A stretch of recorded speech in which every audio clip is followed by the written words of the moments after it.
Good morning. My name is Scott Redler, Chief Strategic Officer at T3Live.com. And I'm Brittany Umar, and together we bring you Morning Call. So you're seeing some quiet, mixed markets around the world as most overseas markets seem to be digesting a sizable two-day move. Scott, is the action that we're seeing overseas just normal and healthy? Well, you have Europe making 5.5-year highs, and they're basically down small. The Nikkei, which just bounced back, is down small, and Shanghai is basically flat. So, basically seeing a lot of the same. I would say very controlled, still a very strong backdrop for equities. Now, our futures are down about 3 to 4 handles as we get deeper into earnings season. What would you say are the key levels that we need to hold to stay risk on? Well, we just had a two-day move. I think about 35 handles from Monday's low. So down 3 or 4 handles is probably normal. So when you want to look at the chart here, you'll want to see, how easy will they make it for the bulls. And if you talk about the macro pattern, this is intact. And this was the accelerated trend line that held. So if you take a close look here, you will see that within those 2 days, you had a really sizable move to engulf this negative Monday, that was your day to maybe cover some shorts, get long. Yesterday you had follow through to get a little paid, and now I would say some sideways digestion. So I would say to make it easy on the bulls, we hold 1840. If they want to come in and test the 8-day, that's around 1837, and if we want to keep commitment to this 2-day move where it's not just back in the base, I think 1830 is the line in the sand. And if we could hold higher here, within a certain amount of time, I think we take out 1850. Market and the overall sectors are acting pretty healthy. Well, let's turn the spotlight on the banks because we're about halfway through bank earnings so far. We had Goldman Sachs come out with their report this morning that seemed to be a pretty solid report. They did beat, but the stock right now is about relatively flattish. I think at last check it was down about 25 cents. So what are the key levels you'll be watching there today? Well, it was stronger pre-market, then it came out, it was up, and then Citigroup I just saw reported also. So it's putting a little bit of pressure on it. So, if you look at Goldman Sachs as far as the stock, this was that breakout point that we talked about, that 170, 172. It was pre-market above 181 this morning, and now it's about flat. So I would say, let's see if they isolate some of the weakness to just Citigroup overall. I'd say as long as it stays above 176, I would say that the banks can be considered an out-of-performance spot. So above 176, it could stay, and if it wants to go in its own little world, perhaps for momentum, it gets back above 179, 75, 180. It can continue. And like I just mentioned, Citigroup was a disappointment. I do not own it into earnings. I rarely take stocks into earnings except for what I did with Bank of America yesterday. But anyway, with that being said, you have big support going sideways here. Okay, this right here is somewhere around 53. I do think it's testing this zone. If you did not take Citigroup into earnings because you don't do that, which most traders don't, maybe around 53 it'll be viable. Okay, if it goes below 53 and it doesn't come off the lows and they really want to put pressure here, then the next spot comes in a little bit closer to 52, and that would probably be a pressure point for the bank. So right now, watch 53, 53.40. If it holds there, I think they're giving it a pass. Well, you did mention Bank of America, which enjoyed nice gains of about 2.3% yesterday on good earnings numbers. What did you do with Bank of America yesterday? Well, I came along and I sold some into the strength, and I also held some. And it's down a little bit because of Citigroup and the banks. And if you look here at the chart, it did put in somewhat of a topping tail. So, the move that we've seen, since November has been big. So hopefully it did sell some. I don't think this is going to be the highs of 2014.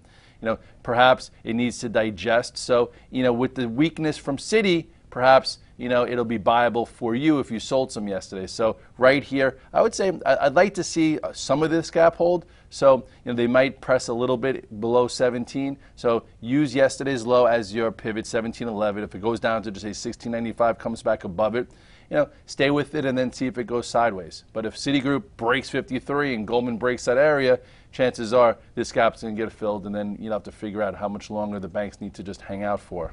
Well, JP Morgan rallied about 3% yesterday to make a new high at about 59.65, and the bank closed on highs, which would signal potential upside follow-through today, but I don't know, with this weakness from Citi, maybe not. Well, this was funny because the day that they reported, everyone's like, why isn't JP Morgan doing anything? And then I'm like, usually the day or so after it goes, and that's what it did yesterday. So with that being said, if you didn't get involved in yesterday, maybe there's an area that is viable for you. This was your breakout yesterday. It was pretty clean. So with that being said, I would say, in order for this to stay in the game where it doesn't give it back, I'd like to see it hold above 58.70 to 59. So somewhere around this 59-ish would be good to see if it holds. If it doesn't hold 59 and comes all the way back, then I think some of the banks might be a little bit of a problem spot or an avoid for a little while. Oh, well, how about Wells Fargo? Because that one also made a new high yesterday after logging about a 1.8% gain. Same thing. We'll see where it broke out from and see if it could hold that. So if you look here, Wells Fargo, also another nice clean move higher. It's probably down a little bit. So this is your spot. This was your breakout. So, and here's your 8-day. So, watch the 8-day. If it happens to come in, see if it can continue to hold that. The 8-day for this is somewhere close to 45.94. All right, coming up, we're going to go in the trenches with some potential setups from our Off the Charts newsletter. But first, a quick commercial break. We'll be right back. I'm Mark Sperling, Director of Trading with T3 Trading Group and contributor to T3 Live. Do you trade on your own, but you wish you enjoyed the benefits of a large trading floor? With the T3 Live virtual trading floor, we deliver that experience to you on your computer. On the VTF, you can follow the long and short positions of experienced professional traders like myself, Scott Redler, and others, and listen to our live radio stations as we navigate the markets. In addition, you get the added value of a large community of sophisticated and like-minded traders. In my opinion, joining the room will be the best trading decision you will ever make. I would like to invite you to begin your membership with a 7-day free trial. To get started, visit t3live.com and click on the Virtual Trading Floor tab. Have a great day, and I look forward to seeing you in the VTF. We're back and going in the trenches with some setups on our radar from the Off the Charts newsletter. Let's start with Qualcomm, which finally had a clean breakout yesterday and closed on highs, so potentially follow through today. Yeah, especially when the futures are down a little bit, it might be a little bit red, so we can go red to green. And if you look at this pattern here, in Off the Charts we like to talk about strong patterns, and here is a sideways channel after a nice move. So with that being said, second day trying to bust through. So I would say if you're long it, looks good. It's above the moving averages, and if you want to get an extra cash flow buy, it's got to break and close above this 74.69. Third day is always tricky, but I do think that this pattern and this stock is in the right group as everything is mobile. SanDisk on the radar as well as it continues to build a tight flag above its 8-day EMA.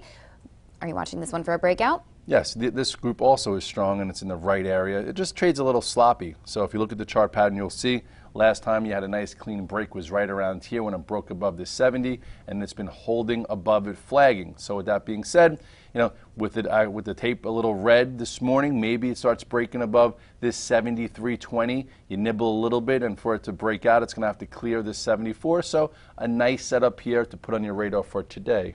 How about over on social media? Twitter, trying to find support, actually ended the day up about 5.8% and closed on highs. Yeah, and this one has been lagging a little bit. Rightly so, it had a big move, and there's still a lot of talk about the valuation and where it should be trading, so we'll just watch the price action. And for here, yesterday was a nice trade. It broke above this mini pivot here, okay, to close near the highs.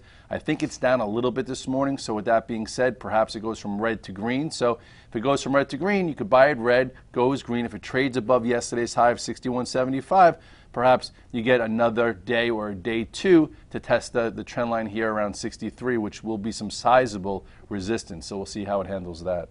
And over in the bios, Unis has been on the radar on the Off the Charts newsletter as it's been building a monthly wedge pattern since early December. Yeah, this one's just very speculative. Okay, a lot of bios, a lot of small ones have been going because of all the news that's been out there. So if you look here, very speculative for someone that is looking for a small bio. It's above the moving averages. It looks okay. If this could break above this 471, it could take out the highs of 5. But again, this is more on the speculative side, so take some care there. But you're seeing some moves here, and there's been a lot of moves in these little guys. So maybe keep it on the radar if you see a volume spurt. All right, we're going to do some quick hits here. Let's talk Apple. Another 2% gain yesterday. That's a 3-day move, though. So at this point, what do you do? Into the third day, you always scale down, and then you have to just wait through some digestion. The question is, will it hold above the gap? And last time it did, and this time I think it will. You look at the chart here. I think it's down a little bit this morning. Here the prior highs. This was your nice buy area. So see if it can hold above this gap. If it holds above the gap, I would think it would make it very easy for the bulls. That is 551.66. So if they pull it in, you do have a level around 555, and then you have that. Last time, it gapped up. You had an inside day, and then it kind of fell apart. Hopefully this time is different. The way it would be different is if it holds this gap this time versus not. So that's how I would approach this short term. And another bio, Onvo has been building a tight base above its 8-day EMA. So watching this one for a breakout? Yeah, this one is really not a bio. It's more in like the 3D printing area, but it's skin. So, which is kind of cool. It's almost like space age. It's a bio that uses 3D printing, right? To actually print body parts in a way, in short. Yeah, so could you imagine if that actually works one day? Right. So with that being said, there's been some pressure in that group, and to me this actually held up pretty well, so that says maybe it wants higher prices, relative strength. You look here at the stock, you'll see, the stock has moved. When it wants to move, it can go, and it did break out and go all the way, from this last time of 8, went as high as, what is this? This is 1365, and look at this nice little flag pattern. Tried to go that day, didn't. Closed pretty strong yesterday. If it gets back above 12, there's a pretty big short interest. I think it goes. It's in the same group as something like a VJet, which failed, and X1, which pre-reported all the way down. So, you look at the difference in this pattern, and it's hanging out there. So that's why I have it on the radar, and if it gets above this area, perhaps I'll add to it. And Molycorp had a nice bounce-type rally yesterday to register more than 7%. Sounds like a nice day one to me. Yes, and lately it hasn't given you a day two, so hopefully this time it does. It's off a few pennies this morning, so if you can go through yesterday's high, maybe there's another trade there. You look at the stock, last time it woke up here, it had a pretty sustained move. This was a nice wide range bar, inside day and continued. It's now pulled back to test that. Yesterday you did get a nice clean move, so I would say hopefully it holds above like 548, and if it were to hold above 550, I think that above yesterday's high of 569 could get you at least a move back to 6, and then if it really gets going and there's a shortage of rare earth supplies, blah, blah, blah, it could see a big move, because if you remember, look where this stock was. This was a darling at one point, and now it's just down here. So we'll see if it could be like a treasures for trash type trade. And Candy Technologies, this was in Tuesday's Off the Charts newsletter. The stock had a huge breakout, about 16% gain. What do you think here? Are we looking for continuation? Yesterday was a big move, and I know we were talking about it on the virtual trading floor, and a lot of people actually caught it and held it. It's up a little bit today. So with that being said, nice pattern. This was the first breakout, and then you had a quick move higher, consolidated up there, let the 8-day catch up. Yesterday that was probably a spot to really buy it, and now you got to see where it can go. So I would like to see, for the short-term nature of this stock, stay above 15.15. If you can stay above 15.15, you might get yourself, more upside follow-through. All right, so all in all, what will be your strategy as we begin the trading session today? Just, I'm coming in with probably 10, 12 positions again that I've accumulated over the last 2 days.